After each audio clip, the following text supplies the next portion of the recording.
Bonjour à tous. Nous voulons poursuivre avec notre logiciel Brain2School et aujourd'hui nous voulons aborder l'envoi des mails.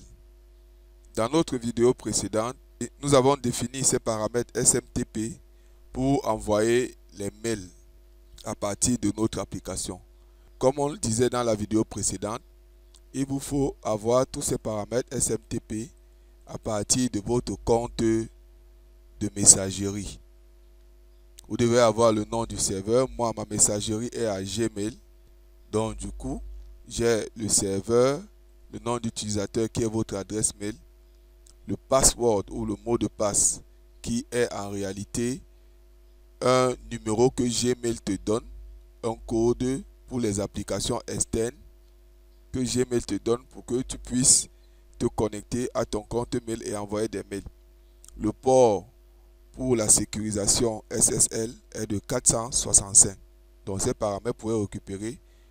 Maintenant, comme vous voyez ça à l'écran, vous devez juste chercher sur votre compte Gmail le mot de passe des applications externes. Quand ceci est fait, nous avons dupliqué la fenêtre 62 pour avoir la fenêtre 63 que nous avons aménagée telle que vous voyez à l'écran. Les codes partout là sont les mêmes, code du bouton envoyer, code du bouton visualiser, tous ces codes sont pareils, comme c'était sur la fenêtre 62. Nous avons ajouté un autre champ ici qui va permettre de frapper le sujet ou l'objet du mail. Et ici, nous allons taper le contenu du mail avec tous les éléments de formatage dont nous avons besoin. Donc voilà notre fenêtre. Pour envoyer le mail, nous allons présenter le code du bouton envoyer. Déjà, voici comment ce code se présente. On recherche si l'utilisateur a coché au moins un élève.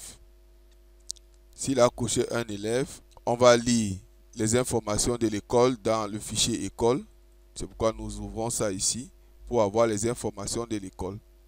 Maintenant, pour I allant de 1 à N au Q, c'est-à-dire au nombre total d'occurrences qu'il y a dans la table, on récupère l'identifiant. À partir de la récupération de l'identifiant de l'élève, on récupère ses informations personnelles.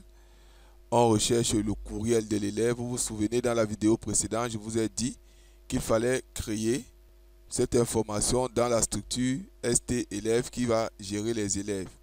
Donc, si l'élève n'a pas d'adresse email, alors on passe.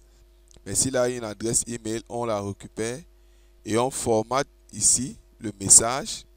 On formate également le sujet parce que le sujet peut aussi contenir les codes de formatage. La procédure PL format, vous la connaissez déjà, je ne vais plus la présenter. Donc, à partir de là, on définit ici une variable de type email. Lorsque nous définissons cette variable, on va donner l'expéditeur qui est l'école, le destinataire qui est le courriel, c'est-à-dire l'adresse email de l'élève ou du parent de l'élève, le sujet et le message. Que voilà, lorsque cela est fait, on envoie le mail. On envoie le mail par cette procédure PG envoi mail que nous avons présentée à la vidéo précédente. Voici son code. PG envoi mail, le voici. Lorsque le mail est envoyé, il va retourner une valeur et nous allons nous charger de remplir notre table des valeurs par rapport aux différents mails que nous sommes en train d'envoyer. Bien entendu, à ce niveau, nous allons d'abord vider la table.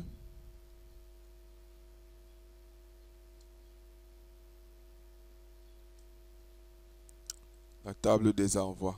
OK. Donc voilà pour le code du bouton envoyer qui permet d'envoyer les mails. J'ai dit que le code du formatage, comme c'était dans une vidéo privée, je ne vais pas la présenter ici. Maintenant, notre mail va s'envoyer normalement sans souci. Nous allons aller au test pour tester tout ça. Lorsque le projet s'ouvre, nous allons saisir le mot de passe.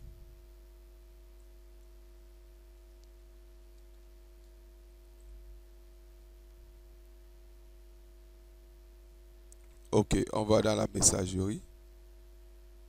Envoyer email.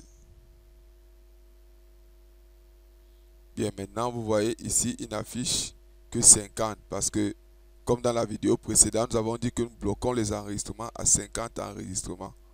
Donc il n'affiche que 50. J'ai pris soin de donner à cet élève le premier une adresse mail, une de mes adresses mail. Donc c'est ce que nous allons faire et nous voulons envoyer le test suivant.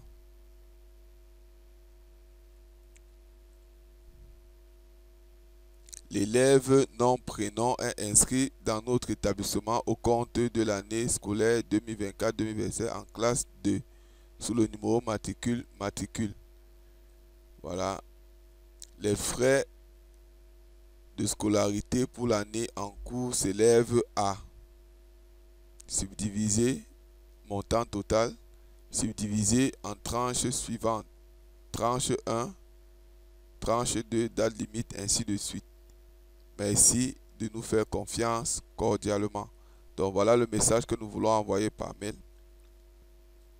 Donc je vais mettre mon adresse mail à côté pour que vous voyez comment tout cela se passe. Ok, à partir de là, si je clique sur le bouton envoyer,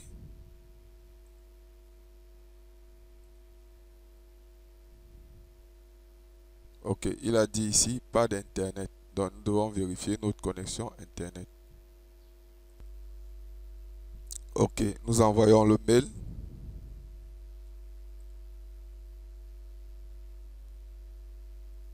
Voilà, courriel envoyé et dans notre boîte. Ah non, ici, si on va regarder dans les messages envoyés, voilà le courriel qui vient d'être envoyé ici. Maintenant, il faut que j'aille dans ma boîte Mr Code Dipanda. Donc, dans mon adresse Mr Code, voilà le mail qui vient d'être reçu. Et là, si j'entre, on peut lire le mail. Ok, donc voilà, pour envoyer les mails aux parents, cela est déjà possible dans notre application Brain2School. Merci d'avoir suivi cette vidéo. La suite tout à l'heure.